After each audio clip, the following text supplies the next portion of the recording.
Hello friends, welcome to my channel. ನಾನು ನಿಮ್ಮ ಪ್ರೀತಿಯ ಗೆಳತಿ ಮಲೆನಾಡ ಗೃಹಿಣಿ ಚೈತ್ರ. ಎಲ್ಲರೂ ಹೇಗಿದ್ದೀರಾ? ಎಲ್ಲರೂ ಚೆನ್ನಾಗಿದ್ದೀರಾ ಅಂತ ಭಾವಿಸ್ತೀನಿ. ನಾನಿವತ್ತು 1 kg ಕೇಸರಿಬಾತ್ ಹೇಗೆ ಮಾಡೋದು ಅಂತ ತೋರಿಸ್ತಾ ಇದ್ದೀನಿ. ಅಂದರೆ ಅನಾನಸ್ ಹಾಕಿ ಮಾಡೋದು. ಒಂದು ಟೈಮ್ ನಾನು ಮಾಡಿದ್ದೀನಿ, ಸ್ವಲ್ಪ ಪ್ರಮಾಣದಲ್ಲಿ ಮಾಡಿದ್ದೀನಿ. ಹಾಗೂ ಅನಾನಸ್ ಏನು ಹಾಕಿಲ್ಲ, ಅಂದರೆ ಪೈನಾಪಲ್. ಸೊ ಈ ಸಲ ಪೈನಾಪಲ್ ಹಾಕಿ ಹೇಗೆ ಮಾಡೋದು ಅಂತ ತೋರಿಸ್ತಾ ಇದ್ದೀನಿ. ಸೊ ತಡ ಮಾಡಿದೆ, ನೋಡೋಣ ಬನ್ನಿ.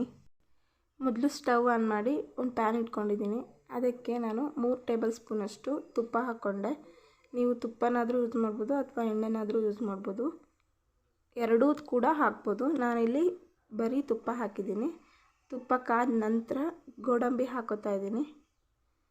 ಗೋಡಂಬಿ ಸ್ವಲ್ಪ ಲೈಟಾಗಿ ಫ್ರೈ ಆದಮೇಲೆ ದ್ರಾಕ್ಷಿ ಹಾಕ್ಕೊಳ್ಳೋಣ.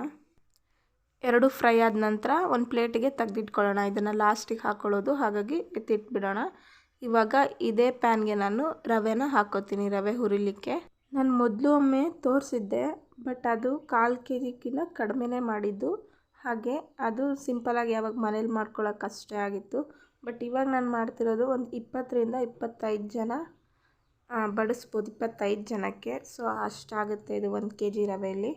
ಜೊತೆಗೆ ನಾವಿವತ್ತು ಪೈನಾಪಲ್ ಕೂಡ ಯೂಸ್ ಮಾಡ್ತಾಯಿದ್ವಿ. ನಾರ್ಮಲಾಗಿ ಸ್ವಲ್ಪ ಮಾಡಿದಾಗೆಲ್ಲ ನಾವು ಪೈನಾಪಲ್ ಎಸೆನ್ಸ್ನ ಹಾಕ್ತಿದ್ವಿ. ಬಟ್ ಇವತ್ತು ನ್ಯಾಚುರಲ್ಲಾಗಿ ಡೈರೆಕ್ಟ್ ಪೈನಾಪಲ್ನೇ ಹಾಕ್ತಾ ಇರೋದು. ಟೇಸ್ಟ್ ಮಾತ್ರ ತುಂಬ ಚೆನ್ನಾಗಿರುತ್ತೆ. ಹಾಗೆ ಬಾಯಲ್ಲಿಟ್ಟರೆ ಕರಗ್ತಾ ಇರುತ್ತೆ, ಅಷ್ಟು ಚೆನ್ನಾಗಿರುತ್ತೆ. ಓಕೆ, ಇವಾಗ ರವೆ ಹುರಿತಾ ಇದ್ದೀವಿ. ರವೆನ ಲೋ ಫ್ಲೇಮಲ್ಲಿಟ್ಟು ಚೆನ್ನಾಗಿ ಹುರ್ಕೋಬೇಕು, ಸೀದಬಾರ್ದು. ಆ ಥರ ನೀಟಾಗಿ ನೋಡ್ಕೊಂಡು ಪದೇ ಪದೇ ಈ ಥರ ಬಾಡಿಸ್ತಾನೇ ಇರಬೇಕು. ಹಾಗೆ ನೀಟಾಗಿ ಹುರ್ಕೊಳ್ಬೇಕು. ಚೆನ್ನಾಗಿ ಹುರ್ಕೊಂಡ ನಂತರ, ಅಂದರೆ ಕಲರ್ ಸ್ವಲ್ಪ ಚೇಂಜ್ ಆದ ನಂತರ ಇದನ್ನು ಸೈಡ್ಗೆ ತಿಟ್ಬಿಡೋಣ. ಇವಾಗ ಈ ಕಡೆ ಇನ್ನೊಂದು ಸ್ಟವ್ ಮೇಲೆ ಒಂದು ದಪ್ಪ ತಳದ ಪಾತ್ರೆ ತೊಗೊಂಡಿದ್ದೀನಿ. ಅಂದರೆ ಕೇಸರಿಬಾತು ಸೀದಬಾರ್ದು, ಹಾಗೆ ತಳ ಹಿಡಿಬಾರ್ದು ಅನ್ನೋಕ್ಕೋಸ್ಕರ ಸ್ವಲ್ಪ ದಪ್ಪ ತಳ ಪಾತ್ರೆ ತೊಗೊಂಡು ಅದಕ್ಕೆ 1-2 ಟೀ ಸ್ಪೂನಷ್ಟು ಎಣ್ಣೆ ಹಾಕೋತಾ ಇದ್ದೀನಿ. ಎಣ್ಣೆ ಹಾಕಿ ನಾನು ಅನಾನಸ್ನ ತುಂಬ ಸಣ್ಣ, ಅಂದರೆ ತುಂಬ ಸಣ್ಣಕ್ಕೆ ಕಟ್ ಮಾಡಿಟ್ಟಿದ್ದೆ, ಸಣ್ಣ ಪೀಸ್ ಮಾಡಿಟ್ಟಿದ್ದೆ. ಸೊ ಅದನ್ನು ಕೂಡ ಹಾಕೋತಾ ಇದ್ದೀನಿ. ಎಣ್ಣೆಯಲ್ಲಿ ಅದು ಸ್ವಲ್ಪ ಫ್ರೈ ಮಾಡೋಣ. ಎಣ್ಣೆಯಲ್ಲೇ ಆಲ್ಮೋಸ್ಟ್ ಅದು ಕರಗಿಬಿಡುತ್ತೆ, ಅಷ್ಟು ಸಣ್ಣ ಹೆಚ್ಚಿರ್ತೀನಿ ನಾನು. ಎಣ್ಣೆಯಲ್ಲೇ ನೀಟಾಗಿ ಒಂದು 5 ನಿಮಿಷ ಬಾಡಿಸ್ಕೋಬೇಕು. ಆ ನಂತರ ಅದಕ್ಕೆ ನಾವು ನೀರನ್ನ ಆ್ಯಡ್ ಮಾಡ್ಕೋಬೇಕು. ನೀರನ್ನ ನಾನಿಲ್ಲಿ ಎಷ್ಟು ಹಾಕ್ತಾಯಿದ್ದೀನಿ ಅಂದರೆ 1 kg ರವೆಗೆ 2.5 ಲೀಟರಷ್ಟು ನೀರು ಹಾಕೋತಾ ಇದ್ದೀನಿ.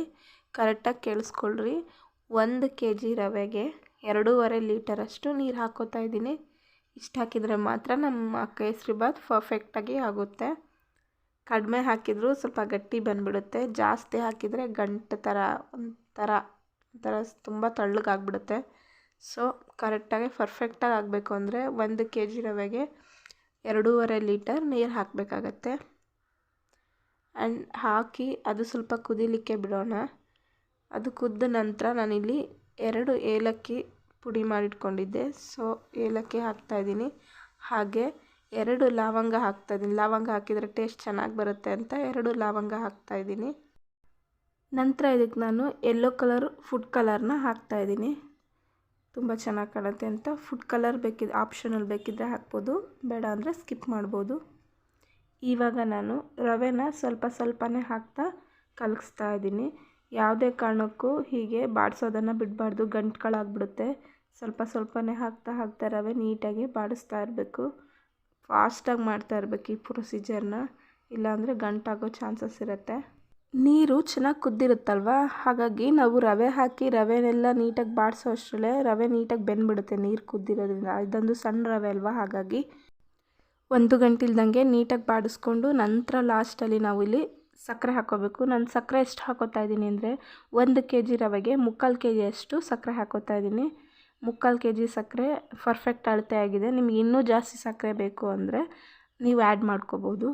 ಇವಾಗ ಫ್ರೈ ಮಾಡಿಟ್ಟಿರುವಂತಹ ದ್ರಾಕ್ಷಿ ಗೋಡಂಬಿ ಅದನ್ನು ಕೂಡ ಹಾಕೋತಾ ಇದ್ದೀನಿ. ಇವಾಗ ಎಲ್ಲನೂ ನೀಟಾಗಿ ಸೇರಿ 2-3 ಸಲ ನೀಟಾಗಿ ಬಾಡಿಸೋಣ. ನೋಡಿ ನೀಟಾಗಿ ಬಂದಿದೆ ನಮ್ಮ ಕೇಸರಿಬಾತು. ಬಾಯಲ್ಲಿಟ್ಟರೆ ಕರಗುತ್ತೆ, ಅಷ್ಟು ಚೆನ್ನಾಗಾಗಿದೆ.